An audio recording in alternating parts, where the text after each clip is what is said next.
आप सभी को जय श्री कृष्ण। भगवान श्री कृष्ण जी अध्याय 4 भगवद गीता में श्लोक संख्या 36-37 में बता रहे हैं। क्या बता रहे हैं? चिंतन करने का विषय।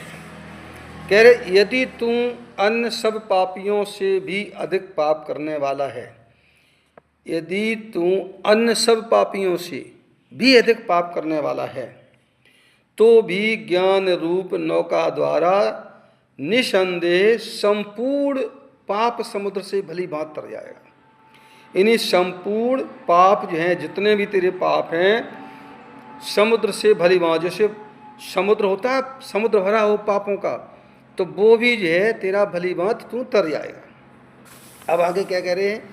क्योंकि हे अर्जुन, जैसे प्रज्वलित अग्नि, जो अग्नि होती है, प्रज्वलित अग्नि होती है, ईंधनों को भस्म में कर देता है। कितना भी बड़ा ईंधनों का ढेर लगा हो, उसको आग जो है भस्म में कर देता है। वैसे ही ज्ञान रूप अग्नि द्वारा, वैसे ही ज्ञान रूप अग्नि द्वारा संपूर्ण कर्मों को भस्म कर देता है। कौन कर देता है? ज्ञान रूप अग्नि। ज्ञान रूप अग्नि द्वारा जो है संपूर्ण कर्म तुम्हारे भस्म हो जाएंगे। अब भस्म कैसे? वो क्या ज्ञान क्या है, मतलब ज्ञान रूप नौका जो है क्या, उसको आप समझने का विषय है।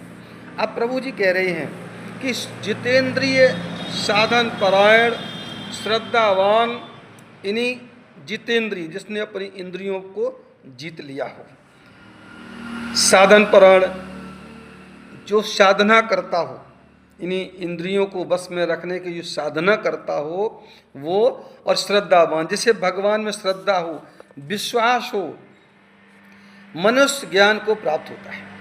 ऐसे मनुष्य ज्ञान को प्राप्त होता है। कौन होता है?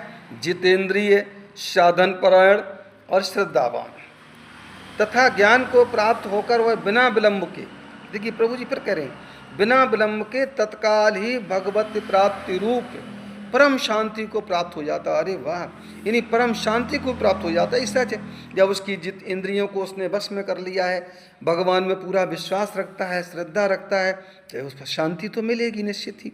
तो ये परमपिता परमात्मा भगवान श्री कृष्ण जी जो है अध्याय 4 श्लोक संख्या 36 और 37 और 39 में आप बता रहे हैं। कितना सुंदर जो है विवरण दिया है। और हम लोग जो है शांति को पता नहीं कहाँ कहाँ खोज रहे हैं, किन हालातों में भागम भाग लगे हुए हैं कि कहीं शांति मिल जाए, कहीं शांति मिल जाए। जबकि शांति कहाँ है?